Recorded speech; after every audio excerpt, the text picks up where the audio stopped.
on va faire un test pour une personne qui vient d'installer l'application NAFA ERP et qui ne sait pas vraiment comment ça fonctionne. Donc, une fois que vous avez téléchargé l'application, vous tombez sur cette page. Vous allez sur « Créer un compte ».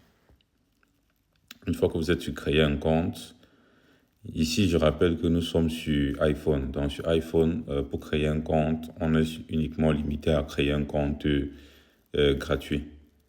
Donc, si on veut créer un compte business à partir de 5 000 ou à 15 000, de 5 000 à 15 000, il faut aller soit sur un téléphone Android, soit sur l'application web de NAFA, donc, via le lien nafaerp.com. Donc, on va faire un petit test. On va commencer par créer un compte. Donc ici, je vais mettre Albert Koné.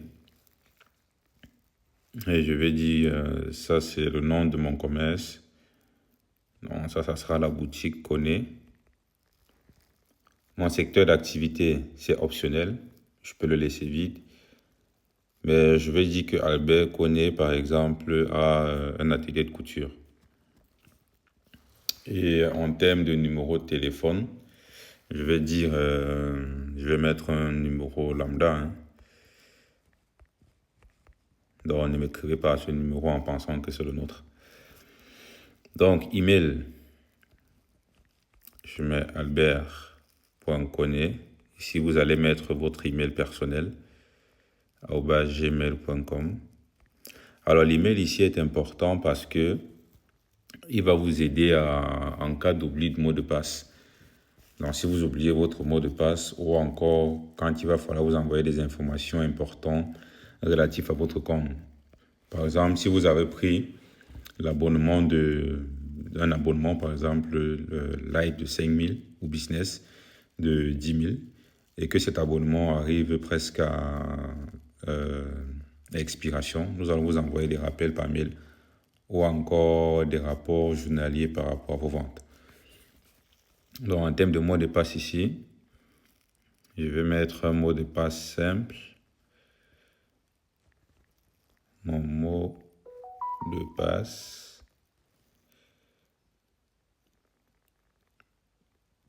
Voilà, il me dit que mon mot de passe n'est pas bon. Je vais mettre un mot de passe que je peux facilement me repérer. Donc, NAFA, mot de passe. Et juste en bas, il faut s'assurer d'avoir le même mot de passe sur la confirmation. Nous avons eu quelques soucis avec des clients là qui n'arrivaient pas à créer le compte à cause de ça. Donc, nous allons renseigner la même chose. NAFA. Et je vous encourage vivement à ne pas partager votre mot de passe. Votre mot de passe, il est privé. Voilà. Et je crée mon compte. C'est bon. Je viens maintenant me connecter. albert.koné @gmail.com. Et là, je vais mettre mon mot de passe. Là, c'était NAFA, mot de passe. Super. Là, nous sommes connectés. Alors, sur la page de connexion, nous avons ce petit modèle qui s'affiche là pour nous dire plus ou moins ce qu'on peut faire en début de connexion. Donc, il nous parle de notre commerce, qu'il faut configurer notre commerce et notre succursale. Ensuite, il faudra configurer des produits, ajouter des employés si nous en avons. Et une fois que nous avons fait cela, on peut tester maintenant la vente à la caisse. Et là, c'est parti.